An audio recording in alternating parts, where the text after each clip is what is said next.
He's not a war hero. He's a war hero. He's a war hero. 5.5 years. He's a war hero because he was captured.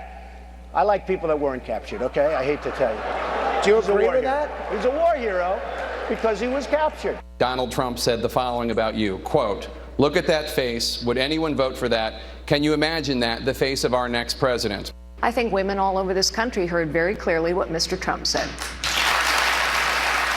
I think she's got a beautiful face, and I think she's a beautiful woman. Right after a couple of good paragraphs, and talking about northern New Jersey, draws the prober's eye, written by a nice reporter. Now the poor guy, you got to see this guy. Oh, I don't know what I said. I don't remember. He's going like, I don't remember. Oh, maybe that's what I said. This is 14 years ago. They didn't do a retraction. Donald Trump making it personal once again. In that clip, he seems to make fun of this New York Times reporter who has a physical disability, using an exaggerated voice, awkward arm movements, when defending his now widely debunked claim about thousands of Muslims celebrating in Jersey City on 9/11.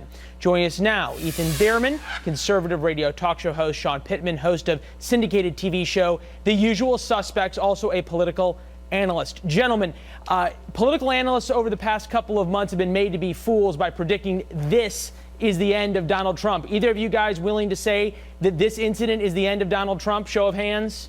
Yes, no? All right, neither of you are. Okay, Ethan, to you now, as you look at the poll numbers, Trump keeps going on these personal attacks, saying things that a lot of folks equate much more to being a schoolyard bully than anything presidential, yet his poll numbers never seem to tank. Why?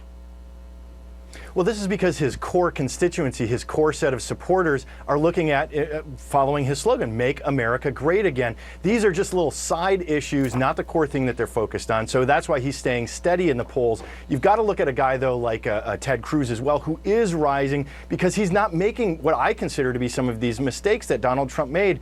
Look, it's easy enough to apologize, say, "I'm sorry, I didn't mean to do that." And then if I'm his advisor, I'd say, and make $1 million donation to a group like the Paralyzed Veterans of America. All right, Sean, as we look at what the New York Times had to say about this, quote, "We think it's outrageous that he," meaning Donald Trump, "would ridicule the appearance of one of our reporters." Outrageous, but it's not all that surprising from Donald Trump anymore. It seems like we're all desensitized to anything he might say. And look, you're right, and it's not just about their reporter. I mean, if he had said that about anybody, it would be an issue, right? But it's no surprise. Donald Trump has been doing this since the beginning of this campaign, and certainly he is known for this. So why does he continue to do it? He does it because it causes us to talk about him, and it enrages some people, but it also brings some people to his side because, you know, unfortunately, bad or good, a lot of people think these things and aren't able to say them themselves because nobody else is listening. So, Ethan, taking that any publicity is good publicity theory, as you play that out, right now it's a horse race. This is sort of a fun conversation topic as we look at the Republican poll numbers right now. Trump on top, Cruz, though, in Iowa catching up significantly. Ethan, as you look at this, right now it's very different saying I like Donald Trump to a pollster on the telephone than it is actually saying I want to give Donald Trump nuclear weapons and starting to think about that. At some level, does the American voter change their calculus, or is this the way this goes? Well, some of these polls, as we've seen in the last couple of elections, end up being totally wrong anyway. So you ask the right question. What is the average American going to do when they go to the polls? I'm concerned when I look at this. If you're concerned about the Republican Party, Donald Trump, I think, is going to turn away a lot of average Americans who aren't his hardcore supporting base. And some of those polls are showing that others like the Ted Cruzes and the Ben Carsons poll get better against the Hillary Clintons in a head-to-head Republican versus the Democrat poll. I want to make one other important point here. It's concerning to see a Republican make the mistake that Wendy Davis did last year in her attack ad on Greg Abbott in Texas, which makes the Republicans become this party that the Democrats paint them to be, which are these cold and heartless people. Don't become who the Democrats want to paint you as negatively. Interesting perspective. Sean, I'm going to give you the last word. I want to pop up that poll, though, that Ethan was talking about.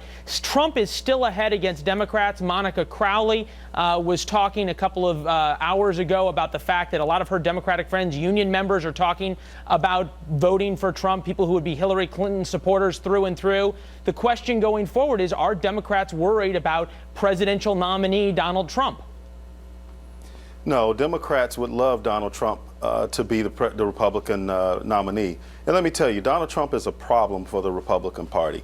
If America starts to look at the Republican Party and identify the Republican Party with the likes of Donald Trump, if the majority of the party starts to do that and they decide to make him their nominee, Democrats are going to love that. Listen, remember, 70% of the Republican base don't support Donald Trump. Well, and we'll have to see if they don't support him, if he ends up with a third-party run, even though he promised not to. Ethan, Sean, appreciate your guys' insights. Happy Thanksgiving to both of you. Leland, thanks for having us today. Happy Thanksgiving.